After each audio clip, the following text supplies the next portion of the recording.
The band is set to play their hit songs such as Love My Way and Pretty in Pink for Trojan Families.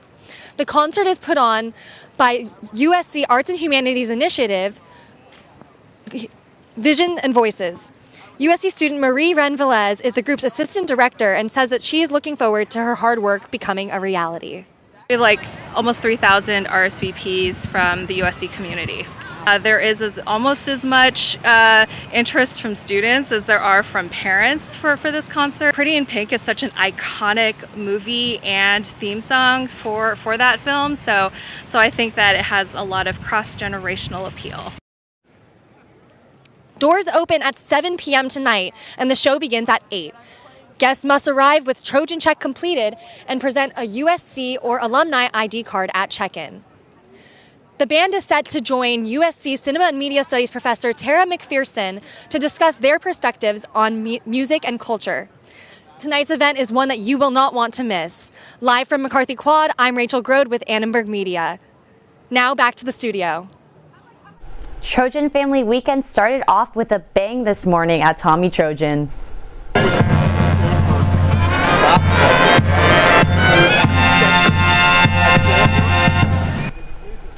USC and the Spirit of Troy welcomed students and their families for a fun-filled week of activities. For some parents, it was their first time visiting the campus. The day when she moved in, it was my very first day back to school because I'm also a high school teacher and I couldn't even come and I had no idea what USC looks like, so I was very excited. I was looking forward to where my daughter is studying and looking for all the opportunities she has to be successful. I like the diversity of the school. I like the vibe of the school. Everything here is like so close, so warm. Families can find a schedule of this weekend's events at familyweekend.usc.edu. First-generation USC students and their parents exchanged stories during a panel discussion on the challenges of in-person learning. We spoke with a Latinx graduate student to learn more about his family and upbringing. My mother was in high school, and I believe she just graduated high school and nothing else. My father never made it past middle school, so education was something they always pushed on me, but something they couldn't always help me out with. They came here to this country to give me a better opportunity, so I need to pay it forward for them. Panelists spoke about the importance of staying connected with their families back home. We spoke with one parent about the struggles she faced growing up in Mexico and how that affected her parenting. We didn't have running water, or electricity. We were poor. If I think about my childhood, and I had it better. I had it good, despite my struggles in Mexico. As my children, they have too much. My husband and I were able to provide them too much because I compare it to what I had. All the panelists stressed the importance of also staying connected with the USC community, and proud parents said they plan to come back for Family Weekend next year. Many international students are spending Family Weekend without their families. While there were virtual events for Family Weekend last year, there is no virtual option this year to accommodate for international Trojans. Some students with loved ones abroad are nostalgic when they pass banners and decorations in Han Plaza, welcoming families on campus. I see all the students, they accompanying with their families. I just feel like homesick, really homesick. I really miss my family. Yeah, it feels good. I feel happy for them, definitely, like reunited with their families, but also on the other side, it makes me feel like homesickness. Yeah, like I miss my families too. Yeah.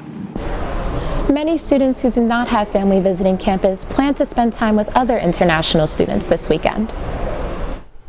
USC parents got word today that the commencement will be held in person for the first time in 2 years.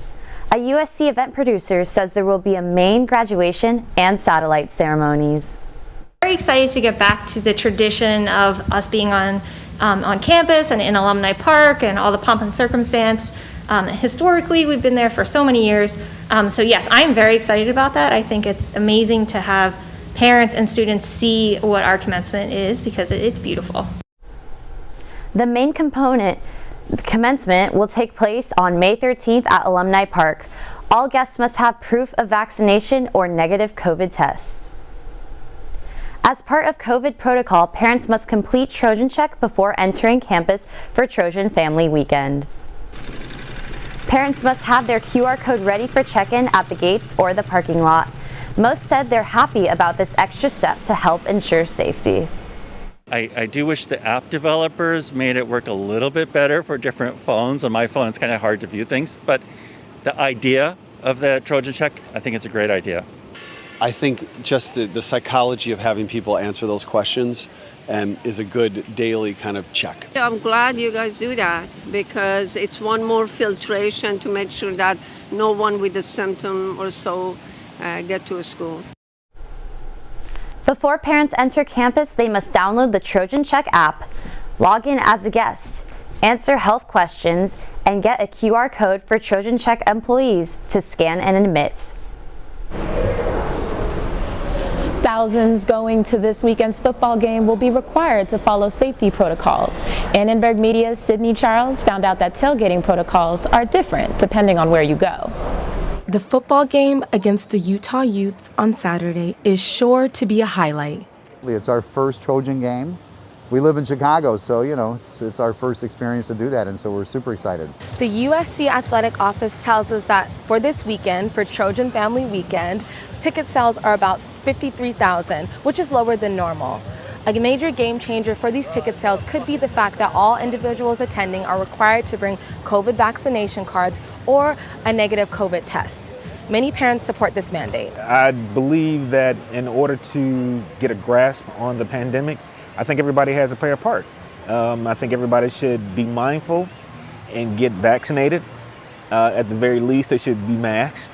But I think everybody should take into consideration it's not just their lives or their opinions that matter, but it's everybody else's as well. Here on the row, fraternities and sororities are planning tailgates, but the same mandates aren't required. One fraternity representative says that his organization will still follow the guidelines set by the school.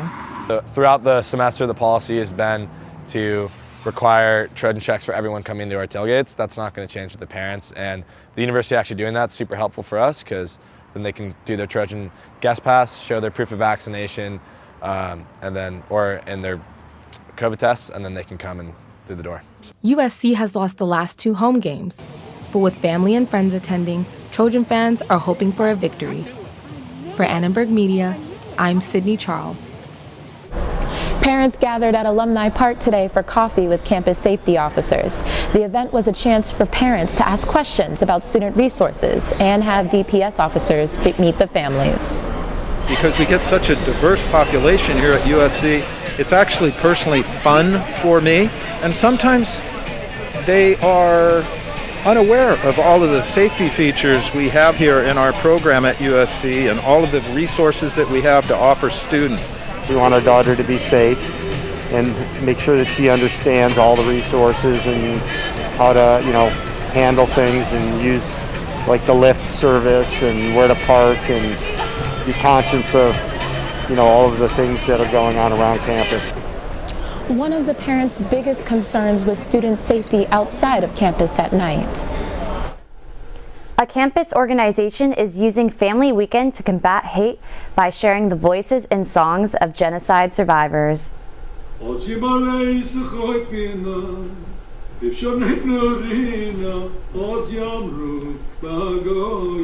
is the voice of Pincus Gutter.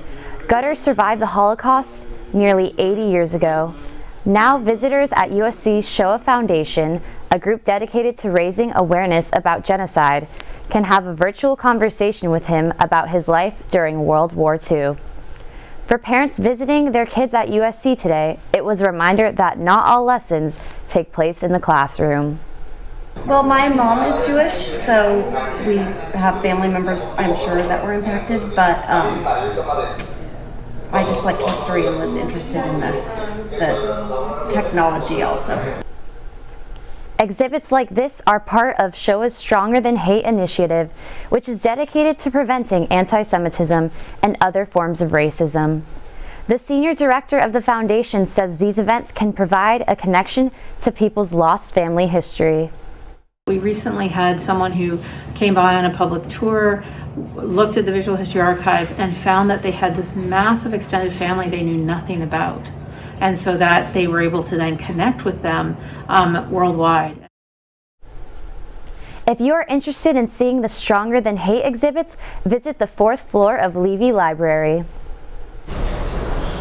Yoga and mental health services are just some of the resources available at the Office of Religious and Spiritual Life. A lot of students have come back eagerly looking for community and connection and spiritual uplift of all kinds.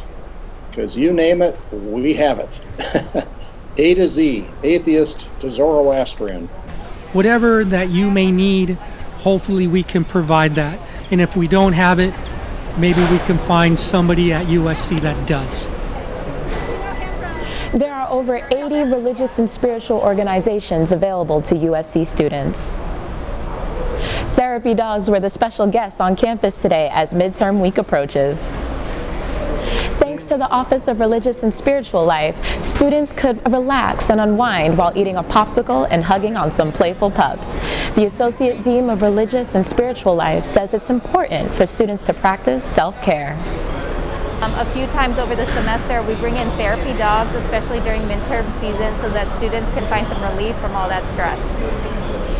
The University Office of Religious Life holds community events with therapy dogs a few times a semester, so be on the lookout for the next event. Oh, Bianca, I wish you were with me when I saw those pups. My stress just melted away. I know, pups and popsicles, I couldn't think of a better combination myself. Neither could I. Well, thanks for watching See It Live from everyone at Annenberg Media. I'm Ayanna Martinez. And I'm Bianca Bueno. You can catch us on the web at uscannenbergmedia.com.